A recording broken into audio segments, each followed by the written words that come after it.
ಬ್ರೇಕ್ನ ಬಳಿಕ ಲೈವ್ ಕರ್ನಾಟಕಕ್ಕೆ ಮತ್ತೆ ಸ್ವಾಗತ. ಬೆಂಗಳೂರಿನ ಮಳೆ ಅವಾಂತರ ನೋಡ್ತಾ ಇದ್ದೀವಿ. ಅದರಲ್ಲೂ ಈ ರಾಜಕೀಯ ಕೆಸರೆರಚಾಟಗಳು ಈ ಸಂದರ್ಭದಲ್ಲೂ ಕೂಡ ಮುಂದುವರೆದಿದೆ. ಬೆಂಗಳೂರಿನಲ್ಲಿ ಮಳೆಯ ಅವಾಂತರಗಳಾಗ್ತಾ ಇದೆ. ಆದ್ರೆ ಈಗ ಬಿಜೆಪಿ ಮತ್ತು ಕಾಂಗ್ರೆಸ್ ನಡುವೆ ಕೆಲವೊಂದಿಷ್ಟು ವಾಕ್ಸಮರಗಳು ಶುರುವಾಗ್ಬಿಡ್ತಿದೆ. ಬಿಜೆಪಿ ನಾಯಕರು ಮಳೆ ಹಾನಿ ಪ್ರದೇಶಗಳಿಗೆ ಭೇಟಿಯನ್ನ ಕೊಟ್ಟು ಪರಿಶೀಲನೆ ನಡೆಸಿದ್ದಾರೆ.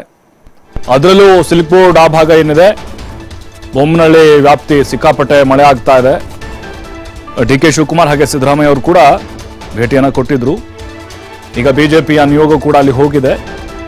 ಮಳೆ ಹಾನಿ ಪ್ರದೇಶಕ್ಕೆ ಹೋಗಿ ಮಾಹಿತಿಯನ್ನು ತೆಗೆದುಕೊಂಡಿದ್ದಾರೆ. ಸಿಲ್ಕ್ ಬೋರ್ಡ್ನ ಮಳೆ ಹಾನಿ ಪ್ರದೇಶಕ್ಕೆ ರಾಜ್ಯಾಧ್ಯಕ್ಷ ವಿಜಯೇಂದ್ರ ಹಾಗೆ ಪ್ರತಿಪಕ್ಷ ನಾಯಕ ಅಶೋಕ್ ಭೇಟಿ ಕೊಟ್ಟು ಏನೇನೆಲ್ಲ ಸಮಸ್ಯೆಗಳಾಗಿದೆಯೋ ಅದರ ಬಗ್ಗೆ ವೀಕ್ಷಣೆಯನ್ನ ಮಾಡಿದ್ರು ಮತ್ತು ಸ್ಥಳೀಯ ಶಾಸಕ ಸತೀಶ್ ರೆಡ್ಡಿ ಜೊತೆಗೆ ಮಾಹಿತಿಯನ್ನ ಪಡೆದುಕೊಂಡ್ರು.